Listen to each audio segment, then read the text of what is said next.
ಹರಿಕಥಾಮೃತ ಸಾರ ಗುರುಗಳ ಕರುಣದಿಂದ ಪನಿತು ಪೇಳುವೆ ಪರಮ ಭಗವದ್ಭಕ್ತರಿದನಾದರದಿ ಕೇಳುವುದು. ಕಡು ಕರುಣಿ ನೀನೆಂದರಿದು ಹೇರೊಡಲ ನಮಿಸುವೆ ನಿನ್ನಡಿಗೆ ಬೆಂಬಿಡದೆ ಪಾಲಿಸು ಪರಮ ಕರುಣಾ ಸಿಂಧು ಎಂದೆಂದು. ನಡು ನಡುವೆ ಬರುತ್ತಿಪ್ಪ ವಿಘ್ನವ ತಡೆದು ಭಗವನ್ ನಾಮ ಕೀರ್ತನೆ ನುಡಿದು ನುಡಿಸೆನ್ನಿಂದ ಪ್ರತಿ ದಿವಸದಲ್ಲಿ ಮರೆಯದಲೇ. ಧ್ಯಾನ ಪ್ರಕ್ರಿಯಾ ಸಂಧಿಯಲ್ಲಿ 27ನೇ ಪದ್ಯ. ಜಲಜನಾಭ ಎರಡು ಪ್ರತಿಮೆಗಳು ಇಳೆಯೊಳಗೆ ಜಡ ಚೇತನಾತ್ಮಕ ಚಲದೊಳೆಯಿರುವಗೆ ಸ್ತ್ರೀ ಪುರುಷ ಭೇದದಲ್ಲಿ ಜಗದೊಳಗೆ ತಿಳಿವದಾಹಿತ ಮಿಗ ಸಹಜ ಜಡ ಚಲಗಳೆಂದೀಪಗೆ ಪ್ರತೀಕದಿ ಲಲಿತ ಪಂಚತ್ರಯ ಸುಗೋಳಕ ವರಿತು ಭಜಿಸುತ್ತಿರು.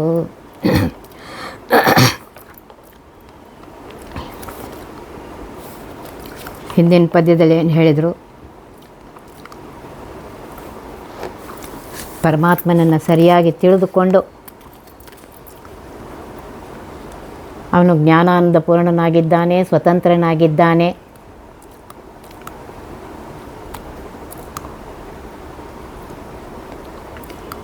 ಅಂತಹ ಪರಮಾತ್ಮನ ಪೂಜೆಯನ್ನು ಮಾಡಿದಾಗ ಪರಮಾತ್ಮ ಪ್ರಸನ್ನನಾಗಿ ಆತ್ಮೋದ್ಧಾರ ಮಾಡ್ತಾನೆ. ಬಿಂಬವಾದ ಮುಖವನ್ನು ಅಲಂಕರಿಸಿದರೆ ಕನ್ನಡಿಯಲ್ಲಿ ಕಾಣುವ ಪ್ರತಿಬಿಂಬ ಮುಖವು ಶೋಭಿಸುವಂತೆ, ಬಿಂಬನಾಗಿರುವಂತಹ ಪರಮಾತ್ಮನನ್ನು ಪೂಜಿಸಿದರೆ ಪ್ರತಿಬಿಂಬನಾದ ಜೀವನಲ್ಲಿ ಆ ಪೂಜಾ ಫಲವು ಬಿಡದೆ ಮೂಡಿ ತೋರುತ್ತೆ ಅಂತ ಹೇಳ್ತಾರೆ. ನಿತ್ಯ ತೃಪ್ತನಾದ ಪರಮಾತ್ಮನಿಗೆ ನಾನಾ ವಿಧವಾಗಿ ಆದರದಿಂದ ಸೇವೆ ಮಾಡಿದರೆ ಕರುಣಾ ಸಮುದ್ರನಾದ ಪರಮಾತ್ಮನು ಶ್ರೀ ಲಕ್ಷ್ಮೀ ಪ್ರೀತಿಗೋಸ್ಕರ ಸ್ವೀಕರಿಸ್ತೇನೆ ಅಂತ ಹೇಳಿ ಆದಿತ್ಯ ಪುರಾಣದಲ್ಲಿ ಬಂದಿದೆ. ಆದಿತ್ಯ ಪುರಾಣ ವೆಂಕಟೇಶ ಮಹಾತ್ಮೆಯಲ್ಲಿ.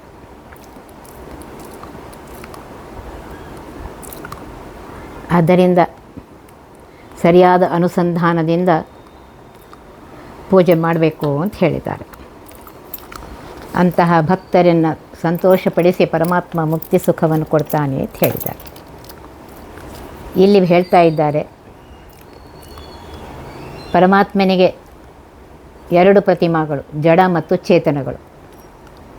ಚೇತನಗಳಿಗೆ ಸ್ತ್ರೀ ಪುರುಷ ಭೇದ ಇದೆ, ಎರಡು ಭೇದ. ಜಡದೊಳಗೆ ಅಹಿತ ಸಹಜ ಅಂತ ಎರಡು ವಿಧ. ಇವುಗಳಲ್ಲಿ ಗೋಳಕತ್ರಯ, ಗೋಳಕ ಪಂಚವಿಧಾನಗಳನ್ನು ಇಲ್ಲಿ ಹೇಳ್ತಾ ಇದ್ದಾರೆ. ಜಲಜನಾಭಗೆ ಕಮಲವೇ ಹೊಕ್ಕಳಾಗಿ ಉಳ್ಳ ಕಮಲನಾಭಿ ಪುರುಷರೂಪಿ ಪರಮಾತ್ಮನಿಗೆ ಇಳೆಯೊಳಗೆ ಪೃಥ್ವಿಯಲ್ಲಿ ಸಕಲ ಬ್ರಹ್ಮಾಂಡದಲ್ಲಿ ಎರಡು ವಿಧವಾದ ಪ್ರತಿಮೆಗಳುಂಟು. ಜಡ ಕೇವಲ ಶುದ್ಧವಾದ ಪ್ರಕೃತ್ಯಾತ್ಮಕ ಜಡ. ಚೇತನಾತ್ಮಕ ಅಂದರೆ ಚಲನೆ ಮಾಡತಕ್ಕ, ಉಸಿರಾಡಿಸತಕ್ಕ ಚೇತನ ಪ್ರತಿಮೆಗಳು ಅಂತ ಎರಡು ವಿಧವಾಗಿದೆ. ಚಲದೊಳೆಯಿರುವಾಗೆ ಚಲಿಸತಕ್ಕ ಪ್ರಾಣಿಗಳಲ್ಲಿ ಸ್ತ್ರೀಯರು ಪುರುಷರು ಅಂತ ಎರಡು ವಿಧ. ಜಡದಲ್ಲಿ ಅಹಿತ ಪ್ರತಿಮಾ, ಕಂಚು ಪಂಚಲೋಹಾದಿ ಕೃತ ಮಾಡಿದಂತಹ ಪ್ರತಿಮಾಗಳು ಸಹಜ ತನ್ನಿಂದ ತಾನೇ ಪ್ರಾದುರ್ಭೂತವಾದ ಒಡಮೂಡುವ ಸ್ವಯಂ ವ್ಯಕ್ತ ಸಾಲಿಗ್ರಾಮಾದಿಗಳು ಸಹಜ ಜಡ ಪ್ರತಿಮಾ ಎಂದು ಅಲ್ಲಿ ಎರಡು ಭಾಗ.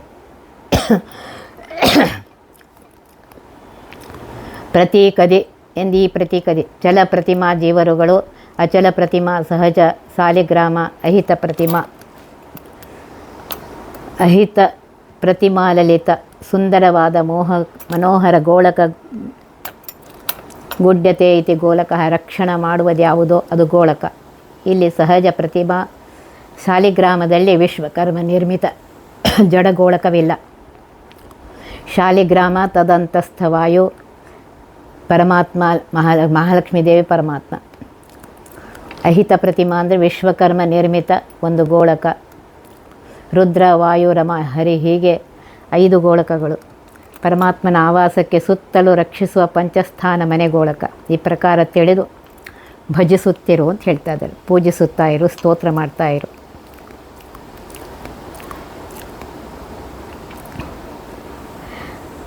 ಪ್ರತಿಯೊಂದು ಜಡ ಪ್ರತಿಮೆಗಳಲ್ಲಿ 24 ತತ್ವಗಳು ಆವರಕವಾಗಿದೆ ಎಂದು ವಿಜಯದಾಸ ಹೇಳಿದ್ದಾರೆ. ತದಂತಸ್ಥ ತೇಜೋರೂಪಮಯಾದ ಪರಮಾತ್ಮ ಇದ್ದಾನೆ ಚಿಂತನೆ ಮಾಡಬೇಕು.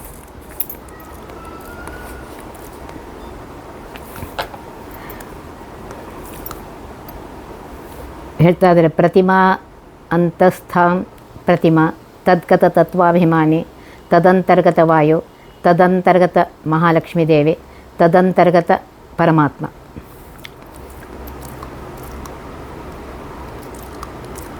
ಗೋಳಕತ್ರ ಇವರು ಹೇಳ್ತಾರೆ ಅಲ್ಲಿ ಶಾಲಿಗ್ರಾಮ, ಸಹಜ ಜಡ ಶಾಲಿಗ್ರಾಮ, ತದಂತರ್ಗತ ವಾಯು ತದಂತರ್ಗತ ಮಹಾಲಕ್ಷ್ಮೀ ದೇವಿ ತದಂತರ್ಗತ ಪರಮಾತ್ಮ. ವಿಷ್ಣು ಪ್ರತಿಯಲ್ಲಿಯೂ ಇದೇ ರೀತಿಯಾಗಿ 3 ತಿಳ್ಕೋಬೇಕು. ಪರಮಾತ್ಮನಿಗೆ 2 ವಿಧ ರೂಪಗಳಿರುತ್ತವೆ, ಒಂದು ಸ್ವರೂಪ ರೂಪ, ಮತ್ತೊಂದು ಪ್ರತಿಮಾ ರೂಪ.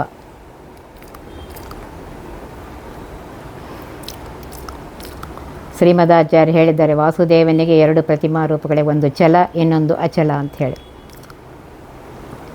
ಸನ್ಯಾಸಿಗಳಲ್ಲಿರುವಂತಹ ಭಗವತ್ ರೂಪ ಚಲರೂಪ, ಜಡ ಪ್ರತಿಮಾದಿಗಳಲ್ಲಿರುವಂತಹ ರೂಪ ಅಚಲ ರೂಪ. ಪಂಚತ್ರಯ ಅಂತ ಹೇಳೋದ್ರಲ್ಲಿ ಸಹಜ ಪ್ರತಿಮೆಗಳು 3, ಆಹಿತ 1, ಚಲ 1, ಹೀಗೆ ಪಂಚ ಸಹಜ ಅಹಿತಾಚಗಳು 2, ಒಂದು ಚಲ, ಹೀಗೆ 3. ಹೀಗೆ ವಿವಕ್ಷಾಭೇದದಿಂದ ವಿಷ್ಣು ರಹಸ್ಯದಲ್ಲಿಯೂ ಹೇಳಿದ್ದಾರೆ, ಪರಮಾತ್ಮನಿಗೆ ಚಲ ಅಚಲ ಎಂದು 2 ವಿಧ ಪ್ರತಿಮೆಗಳು ಅಂತ. ವೈಷ್ಣವ ವಿಪ್ರನು ಚಲ ಪ್ರತಿಮೆಯು, ಅಚಲ ಪ್ರತಿಮೆಗಳಲ್ಲಿ 2 ವಿಧ ಇರುತ್ತೆ, ಸಹಜ ಮತ್ತು ಆಹಿತ ಅಂತ ಹೇಳಿ. ಸಹಜಗಳಲ್ಲಿ 3 ವಿಧ ತರಹ, ತೀರ್ಥ, ಕ್ಷೇತ್ರ, ಶಿವ ಎಂಬುದಾಗಿ. ಜಲವು ತೀರ್ಥವೆನಿಸುತ್ತದೆ, ಭೂಭಾಗವು ಕ್ಷೇತ್ರವೆನಿಸುತ್ತದೆ, ಶಾಲಿಗ್ರಾಮ ಮುಂತಾದವುಗಳು ಶಿಲಾಗಳೆನಿಸುತ್ತವೆ. ಪ್ರಯಾಗ, ಕಾಶಿ, ಬದರಿ, ಕುರುಕ್ಷೇತ್ರ ಮುಂತಾದವುಗಳು ಭೂಪ್ರದೇಶ ವಿಶೇಷಗಳು, ಕ್ಷೇತ್ರಗಳು ಅಂತ ಕರೆಸ್ಕೊಳ್ತೇವೆ. ಗಂಗಾ, ಪುಷ್ಕರ, ಕೃಷ್ಣ ಮುಂತಾದವುಗಳು ತೀರ್ಥಮೂರ್ತಿಗಳೆಂದು ಪ್ರಸಿದ್ಧವಾಗಿದೆ. ಈ ರೀತಿಯಾಗಿ ತಿಳ್ಕೋಬೇಕು. ಅಂದರೆ ಪರಮಾತ್ಮನ ಮಹಿಮೆ ಎಷ್ಟಿದೆ ನೋಡಿರಿ, ಎಲ್ಲ ಕಡೆಗೂ ಅವನಿದ್ದಾನೆ ಅನ್ನೋದನ್ನು ಇಲ್ಲಿ ಹೇಳ್ತಾ ಇದ್ದಾರೆ, ಯಾವ ರೂಪದಿಂದ ಅಂತ. ವಾರಿಜಾಸನ ವಾಯುವೇಂದ್ರ ಉಮಾರಮಣನ ಅನಾಕೇಶ ಸ್ಮರ ಅಹಂಕಾರಿಕ ಪ್ರಾಣಾದಿಗಳು ಪುರುಷ ಕಳೇವರದೆ ತೋರಿಕೊಳ್ಳದನಿದ್ದ ದೋಷವಿದೂರ ನಾರಾಯಣನ ರೂಪ ಶರೀರಮಾನಿಗಳಾಗಿ ಭಜಿಸುತ್ತ ಸುಖವ ಕೊಡುತ್ತಿಹರು. ವಾರಿಜಾಸನ, ವಾರಿಜ ಅಂದರೆ ಕಮಲ, ಆಸನ ಅಂದರೆ ಪೀಠ, ಕಮಲದಲ್ಲಿ ಕುಳಿತ ಬ್ರಹ್ಮದೇವರು. ವಾಯು ಅಂದರೆ ವಾಯುದೇವರು, ವೀಂದ್ರ ಅಂದರೆ ಗರುಡ ದೇವರು, ಉಮಾರಮಣ ಅಂದರೆ ಉಮಾಪತಿಯಾಗಿರುವಂತಹ ರುದ್ರದೇವರು, ನಾಕೇಶ ಅಂತಂದರೆ ಸ್ವರ್ಗಾಧಿಪತಿಯಾದ ಇಂದ್ರ, ಸ್ಮರ ಅಂದರೆ ಕಾಮ, ಮತ್ತು ಅಹಂಕಾರಿಕ ಪ್ರಾಣಾದಿಗಳು. ಸ್ಥೂಲ ಶರೀರಾಭಿಮಾನಿ ಅಹಂಕಾರಿಕ ಪ್ರಾಣದೇವರೇ ಮೊದಲಾಗಿ ಉಳ್ಳ ಸಕಲ ತತ್ವೇಶ್ವರರು. ಪುರುಷರ ಕಳೆ ವರದಿ, ಗಂಡಸರ ಕಳೆ ದೇಹದಲ್ಲಿ ಶರೀರಮಾನಿಗಳಾಗಿ, ಸ್ಥೂಲ ಶರೀರಕ್ಕೆ ಅಭಿಮಾನಿಗಳಾಗಿ, ತಾವು ತೋರಿಕೊಳ್ಳದೆ ದೇಹದಲ್ಲಿದ್ದರೂ ಅಜ್ಞರಿಗೆ ಕಾಣಿಸಿಕೊಳ್ಳದೆ ದೋಷವಿದೂರನಾದ ಅನಿರುದ್ಧ ನಾರಾಯಣನ 2 ರೂಪಗಳನ್ನು ಭಜಿಸುತ್ತಾ, ಭಜನೆ ಮಾಡುತ್ತಾ, ಸ್ತೋತ್ರ ಮಾಡುತ್ತಾ ಜೀವರುಗಳಿಗೆ ಸುಖವ ಕೊಡುತ್ತೀಹರು. ತತ್ಕಾಲ ಕ್ರಿಯೆಗಳನ್ನು ಮಾಡಿಸುತ್ತಾ ಆನಂದವನ್ನು ಕೊಡ್ತಾ ಇದೆ. ಪುರುಷರಲ್ಲಿ ಚಿಂತಿಸಬೇಕಾದ ವಿಷಯಗಳನ್ನು ಇಲ್ಲಿ ಹೇಳ್ತಾ ಇದ್ದಾರೆ. ವಾರಿಜಾಸನ ಚತುರ್ಮುಖ ಬ್ರಹ್ಮದೇವ, ವೇಂದ್ರ ಅಂದರೆ ಪಕ್ಷಿರಾಜ ಗರುಡ, ನಾಕೇಶ ಅಂದರೆ ಸ್ವರ್ಗಾಧಿಪತಿಯಾಗಿರುವಂತಹ ದೇವೇಂದ್ರ. ಇವರಲ್ಲಿ ದೋಷವಿದೂರನಾಗಿರುವಂತಹ ನಾರಾಯಣನು ಇಷ್ಟೆಲ್ಲ ರೂಪಗಳಿಂದ ಇದ್ದಾನೆ ಅಂತ ಹೇಳ್ತಾ ಇದ್ದಾರೆ. ಪುರುಷರಲ್ಲಿ ಆಯಿತು, ಇನ್ನು ಸ್ತ್ರೀಯರಲ್ಲಿ ಹೇಳ್ತಾರೆ. ಸಿರಿ ಸರಸ್ವತಿ ಭಾರತೆ ಸೌಪರ ನಿವಾರಣೆ ಪಾರ್ವತೆ ಮುಖರೆ ಋತಿಹರು ಶ್ರೇಯರೊಳಗಭಿಮಾನಿಗಳು ತಾವೆನಿಸೆ ಅರುಣವರ್ಣ ನಿಭಾಂಗ ಶ್ರೇಯಸಂಕರುಷಣ ಪ್ರದ್ಯುಮ್ನ ರೂಪಗಳಿರುಳು ಹಗಲೋಪಾಸನೆಗೈಯುತ್ತಲೆ ಮೋದದಲೇ.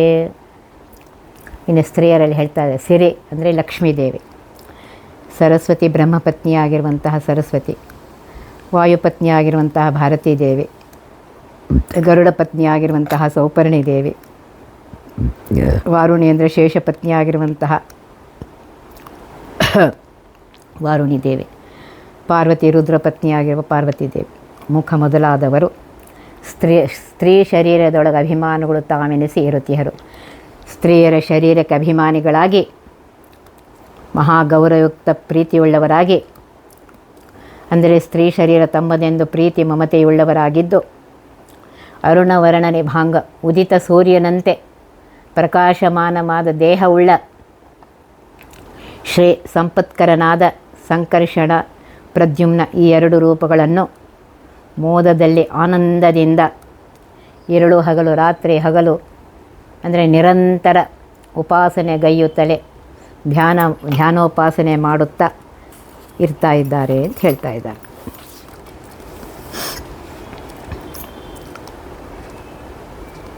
ಸ್ತ್ರೀಯರಲ್ಲಿ ಪರಮಾತ್ಮ ಯಾವ ರೂಪ ಅಂತ ಈ ಪದ್ಯದಿಂದ ಹೇಳ್ತಾ ಇದ್ದಾರೆ. ಶೇಷದೇವರ ಪತ್ನಿ ವಾರುಣಿ,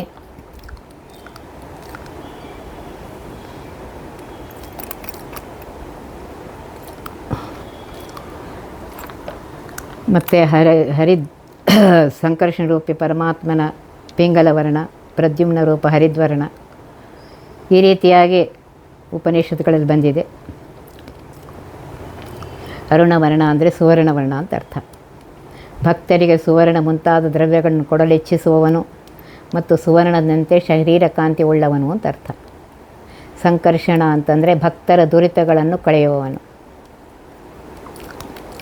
ಪ್ರದ್ಯುಮ್ನ ಅಂದರೆ ಅತಿಶಯವಾದ ಸ್ತುತಿ ಹಾಗೂ ಬಲಗಳುಳ್ಳವನು ಅಂತ ಹೇಳ್ತಾ ಇದ್ದಾರೆ. ಇಂತಹ ಪರಮಾತ್ಮನನ್ನು ಸ್ಮರಿಸು ಅಂತ ಹೇಳ್ತಾ ಇದ್ದಾರೆ. ಕೃತಪತೆ ಕದಿಟಂಕೆ ಭಾರ್ಗವ ಹುತವಹಾನಿಲ ಮುಖ್ಯ ದಿವಿಜರು ತುತಿಸಿಕೊಳ್ಳುತ್ತಭಿಮಾನಿಗಳು ತಾವಾಗಿ ನೆಲೆಸಿದ್ದು. ಪ್ರತಿ ದಿವಸ ಶ್ರೀ ತುಳಸಿ ಗಂಧಾಕ್ಷತೆ ಕುಸುಮ ಫಲ ದೀಪ ಪಂಚಾಮೃತದಿ ಪೂಜಿಪ ಭಕ್ತರಿಗೆ ಕೊಡುತಿಹರು ಪುರುಷಾರ್ಥ. ಕೃತ ಪ್ರತೀಕ ಅಕ್ಕಸಾಲಿಗರು ಮಾಡಿದಂತಹ ಪಂಚಲೋಹಾದಿ ಪ್ರತಿಮಾ, ಬಡಿಗೆಯರು ಮಾಡಿದಂತಹ ದಾರು ಪ್ರತಿಮಾ, ಶಿಲ್ಪಿಗರು ಮಾಡಿದಂತಹ ಶಿಲಾದಿ ಪ್ರತಿಮಾಗಳಲ್ಲಿ ಟಂಕಿ ಅಜಾದಿ ರೂಪಗಳಲ್ಲಿ ಟಂಕ ಶಿಲಾ ಒಡೆಯುವ ಆಯುಧವನ್ನು ಧರಿಸಿದ ಟಂಕಿ ಮೂರ್ತಿ, ಭಾರ್ಗವ ಅಂದರೆ ಪರಶುರಾಮ ದೇವರು, ಹುತವಹ ಅಂದರೆ ಅಗ್ನಿ, ಅನಿಲ, ವಾಯುವೆ ಮುಖ್ಯ ಮೊದಲಾದ ದೇವತೆಗಳು ಅಭಿಮಾನಿಗಳಾಗಿ ನೆಲೆಸಿದ್ದು, ಈ ಪ್ರತಿಮಾಗಳಿಗೆ ಅಭಿಮಾನಿಗಳಾಗಿ ಪ್ರತಿಮಾಗಳಲ್ಲಿದ್ದು ಟಂಕಿ ಭಾರ್ಗವ ರೂಪಗಳನ್ನು ಸ್ತೋತ್ರ ಮಾಡ್ತಾ ಇರ್ತಾರೆ. ತುತಿಸಿಕೊಳ್ಳುತ್ತಾ ಅಂದರೆ ಸ್ತೋತ್ರ ಮಾಡ್ತಾ ಇರ್ತಾರೆ ಈ ದೇವತೆಗಳು. ಈ ಜ್ಞಾನಪೂರ್ವಕ ಪ್ರತಿ ದಿವಸ ಅಂದರೆ ನಿತ್ಯದಲ್ಲಿ ಶ್ರೀ ತುಳಸಿ ಪತ್ರ, ಗಂಧ, ಅಕ್ಷತೆ, ಕುಸುಮ ಅಂದರೆ ಹೂವುಗಳು, ಫಲ, ಹಣ್ಣು, ಕಾಯಿ, ದೀಪ, ಪಂಚಾಮೃತ ಅಭಿಷೇಕಾದಿಗಳಿಂದ ಪೂಜಿಪ ಭಕ್ತರಿಗೆ ಪೂಜೆ ಮಾಡುವಂತಹ ಭಕ್ತರಿಗೆ ಪುರುಷಾರ್ಥ ಕೊಡುತಿಹರು. ಧರ್ಮ, ಅರ್ಥ, ಕಾಮ, ಮೋಕ್ಷ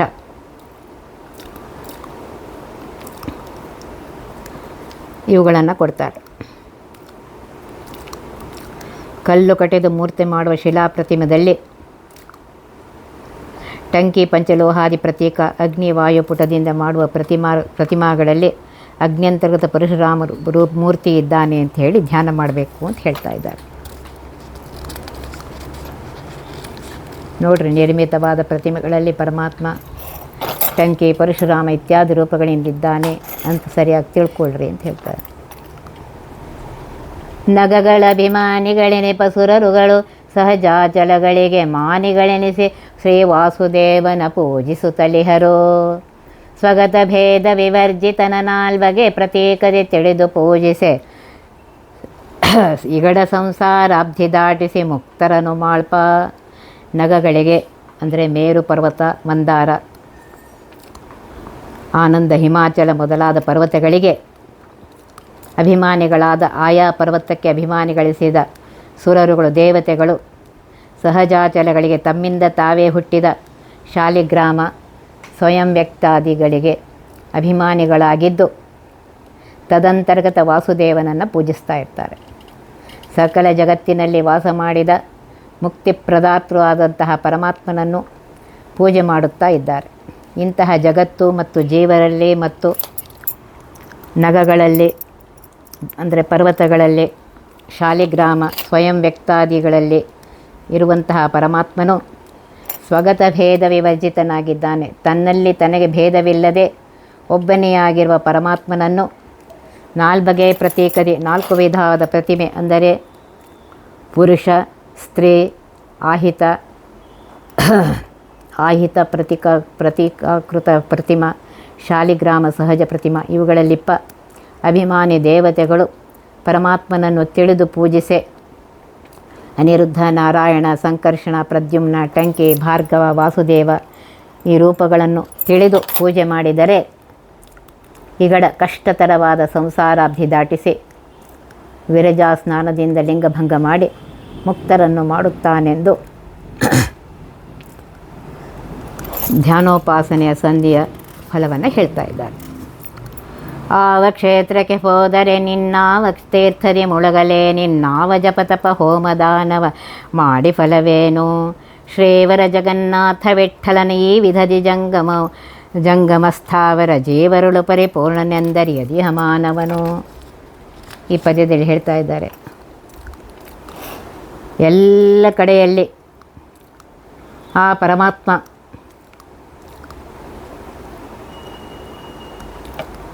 ಅಂದರೆ ಚಲಿಸತಕ್ಕ ಪಶು ಪಕ್ಷಾದಿ ಮಾನವಾದಿ ಜೀವರಲ್ಲಿ, ಸ್ಥಾವರ ಅಂದರೆ ಚಲಿಸದೇ ಇರುವಂತಹ ತೃಣಲತಾ ವೃಕ್ಷಲತಾದಿ ಜೀವರುಗಳಲ್ಲಿ ಮತ್ತು ಜಡಗಳಲ್ಲಿ ಅವನು ಪರಿಪೂರ್ಣನಾಗಿದ್ದಾನೆ, ವ್ಯಾಪಕನಾಗಿದ್ದಾನೆ.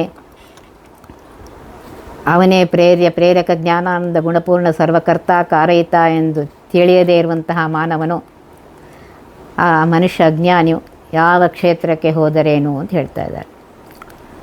ಇದನ್ನು ಸರಿಯಾಗಿ ತಿಳಿದುಕೊಂಡು ಸರ್ವತ್ರದಲ್ಲಿ ವ್ಯಾಪ್ತನಾಗಿರುವಂತಹ ಪರಮಾತ್ಮ ಅಲ್ಲಿದ್ದಾನೆ ಅಂತ ಸರಿಯಾಗಿ ತಿಳಿದುಕೊಂಡು ಆ ಪರಮಾತ್ಮನನ್ನು ಉದ್ದೇಶಿಸಿ ಮಾಡು ಅಂತ ಹೇಳ್ತಾ ಇದ್ದಾರೆ. ಎಂಬುದನ್ನು ನಾಳೆ ನೋಡೋಣಂತೆ.